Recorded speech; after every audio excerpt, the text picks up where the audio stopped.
പ്രവാസി മലയാളിയിലേക്ക് സ്വാഗതം. ഇന്ത്യയിൽ നിന്ന് UAE-യിലേക്ക് പ്രത്യേക വിമാന സർവീസ് വീണ്ടും ആരംഭിച്ചിരിക്കുന്നു. ഇന്നു മുതൽ അടുത്ത 15 വരെയാണ് ഇന്ത്യയിൽ നിന്ന് അബുദാബി, ദുബായ്, ഷാർജ എന്നിവിടങ്ങളിലേക്ക് സർവീസ് നടത്തുകയെന്ന് എയർ ഇന്ത്യ എക്സ്പ്രസ് അധികൃതർ അറിയിച്ചു. ഇതിനായുള്ള ടിക്കറ്റ് ബുക്കിംഗ് ഇതിനോടകം തന്നെ ആരംഭിച്ചു കഴിഞ്ഞു.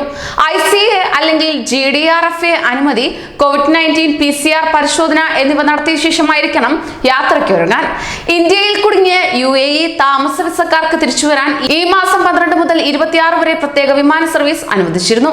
അവധി ചിലവഴിക്കാനും മറ്റും ചെന്ന് കോവിഡ് ലോക്ക്ഡൌൺ കാരണം കുടുങ്ങിയ മലയാളികൾക്കടക്കം ഒട്ടേറെ ഇന്ത്യക്കാർക്ക് ഇത് ഏറെ സഹായകമായി മാറുകയാണ്.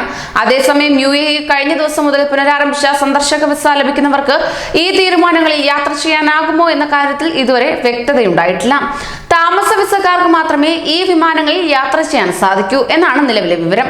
എന്നാൽ വൈകാതെ സാധാരണ വിമാന സർവീസ് ആരംഭിക്കുമെന്നും എല്ലാവർക്കും വരാനാകുമെന്നും പറയുന്നു. ഇന്ത്യ അടക്കം കൂടുതൽ രാജ്യങ്ങൾക്ക് ബുധനാഴ്ച മുതലാണ് സന്ദർശക വിസ നൽകി തുടങ്ങിയത്. ഒട്ടേറെ പേർ ഇതിനകം വിസയ്ക്ക് അപേക്ഷിച്ചിട്ടുണ്ട്. COVID-19 തുടർന്ന് മാർച്ച് മുതൽ ദുബായ് സന്ദർശക വിസ അനുവദിക്കുന്നത് നിർത്തലാക്കുകയായിരുന്നു. ഇന്ത്യക്കാരടക്കം ഒട്ടേറെ രാജ്യക്കാർ സന്ദർശക വിസ അനുവദിക്കുന്നത് കാത്തിരിക്കുകയായിരുന്നു. എല്ലായിടത്തു നിന്നും ആളുകൾ ജോലി അന്വേഷിച്ചെത്താറുള്ളത് സന്ദർശക വിസയിൽ തന്നെ. ഇതിനിടെ എല്ലാ രാജ്യങ്ങൾക്കും ടൂറിസ്റ്റ് വിസയും അനുവദിച്ചു തുടങ്ങിയിട്ടുമുണ്ട്. ടൂറിസ്റ്റ് ഏജൻസികൾ മുഖേനയാണ് ഈ വിസയ്ക്ക് അപേക്ഷ നൽകേണ്ടത്. കൂടുതൽ പ്രവാസി വാർത്തകൾക്കായി ഈ ചാനൽ സബ്സ്ക്രൈബ് ചെയ്യൂ.